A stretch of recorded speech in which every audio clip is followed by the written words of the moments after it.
कर्ण की मृत्यु के बाद जब कर्ण के पराक्रमी पुत्र से हुआ पांडवों का सामना, क्या कर्ण के पुत्र ने लिया था कर्ण के मौत का बदला? जब कर्ण का पुत्र पांडवों के सामने आया तब पांडवों के होश उड़ गए। उसे देखकर भगवान श्री कृष्ण भी आश्चर्यचकित हो गए। कर्ण का पुत्र पराक्रम में कर्ण से कम नहीं था, उसे हराना पांडवों के लिए भी असंभव था। आज के इस वीडियो में हम आपको कर्ण के इस पराक्रमी पुत्र के बारे में बताएंगे। सूर्यपुत्र कर्ण महाभारत काल के सबसे बलशाली योद्धाओं में से एक थे।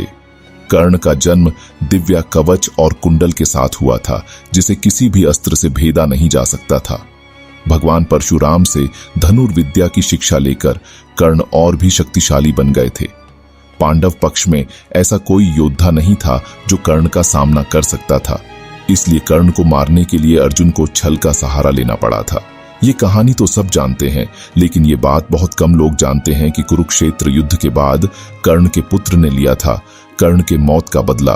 कर्ण की वृषाली नाम की एक पत्नी थी जो बहुत ही चतुर, चरित्रवान और पतिव्रता थी। कर्ण ने अपने पिता अधिरथ के कहने पर वृषाली से विवाह किया था। कर्ण के मृत्यु के बाद कर्ण के साथ ही वृषाली सती हो गई थी। कर्ण और वृषाली से वृषेण, विश्वकेतु और सुशील, इन 3 पुत्रों का जन्म हुआ था। कर्ण ने ही अपने पुत्रों को शस्त्र का ज्ञान दिया था, इसलिए कर्ण के बेटे भी कर्ण के समान ही पराक्रमी थे। कर्ण के पुत्र वृषेण ने तो कुरुक्षेत्र के युद्ध में तबाही मचा दी थी। अपने पिता कर्ण के साथ वृषेण कुरुक्षेत्र के 11वें दिन युद्ध करने उतरे थे।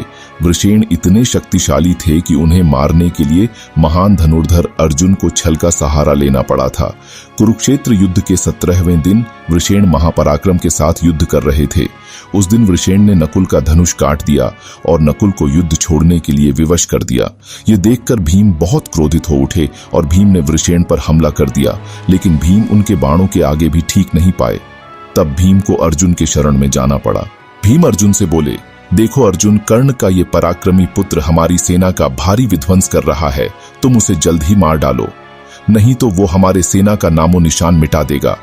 यह सुनकर अर्जुन, नकुल और शतानी एक साथ वृषेण को घेर लेते हैं, लेकिन वृषेण इतना महान योद्धा था कि वो तीनों को अपने बाणों से घायल कर देता है। वृषेण के पराक्रम को देख सारी कौरव सेना उनकी जय जयकार करने लगती है। काफी लंबे समय तक वृषेण और अर्जुन में युद्ध हुआ, लेकिन आखिर में अर्जुन ने अपने बाणों से वृषेण का वध कर दिया। इस तरह कर्ण के पुत्रों ने कुरुक्षेत्र के युद्ध में अपने शौर्य का प्रमाण दिया था। कर्ण के जिस पुत्र के बारे में हम वीडियो के शुरुआत में बात कर रहे थे वो है वृषकेतु। वृषकेतु इस धरती के आखिरी योद्धा थे जिन्हें ब्रह्मास्त्र, वरुणास्त्र, आग्नेयास्त्र और वायु शस्त्र का ज्ञान था। वृषकेतु के परिवार के सभी मर चुके थे और वो बहुत दुखी थे। इसके बावजूद उन्होंने कभी भी अपने मन में बदले की भावना नहीं पाली। उन्होंने कभी भी पांडवों के बारे में बुरा नहीं सोचा। अर्जुन ने उनके पिता कर्ण का वध कर दिया था, इसके बावजूद वृषकेतु के मन में अर्जुन के प्रति बदले की भावना नहीं थी। वृषकेतु को धर्म और अधर्म का ज्ञान था। वो जानते थे कि किस स्थिति में उनके पिता कर्ण ने कुरुक्षेत्र के युद्ध में कौरवों का साथ दिया था। कुरुक्षेत्र में पांडव विजयी हुए और युधिष्ठिर हस्तिनापुर के सम्राट बने। कर्ण की मृत्यु के बाद पांडवों को पता चला था कि कर्ण उनके बड़े भाई थे और कर्ण के पुत्र वृषकेतु कुरुक्षेत्र के युद्ध के बाद भी जीवित थे। तब पांडवों ने वृषकेतु को अपने महल में बुलाया था। वृषकेतु अपने पिता की तरह बहुत बहादुर थे, इसलिए पांडवों के बुलवाने पर वो बिना किसी डर के उनसे मिलने चले गए। वृषकेतु ने सोचा कि अर्जुन और सारे पांडव उन्हें पसंद नहीं करेंगे क्योंकि कर्ण उनके पिता थे। उन्होंने सोचा था कि इस वजह से पांडव उनके साथ बुरा बर्ताव करेंगे, लेकिन यहाँ वृषकेतु गलत थे। महल में जाने के बाद वृषकेतु ने देखा कि कुंती समेत सभी पांडव पश्चाताप की अग्नि में झुलस रहे थे। अर्जुन और सभी पांडव खुद को कर्ण का दोषी मान रहे थे। उन्होंने युद्ध में अपने बड़े भाई कर्ण और उनके पुत्रों का वध किया था।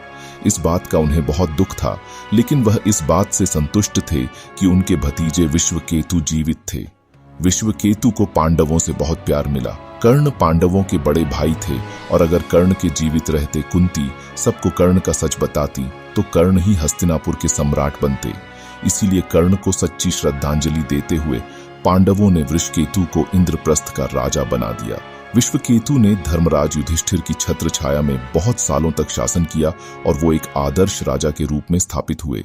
युधिष्ठिर के अश्वमेध यज्ञ के दौरान अर्जुन और वृषकेतु दोनों ही दिग्विजय के लिए निकले थे और दोनों ने मिलकर सारे राजाओं को परास्त किया था।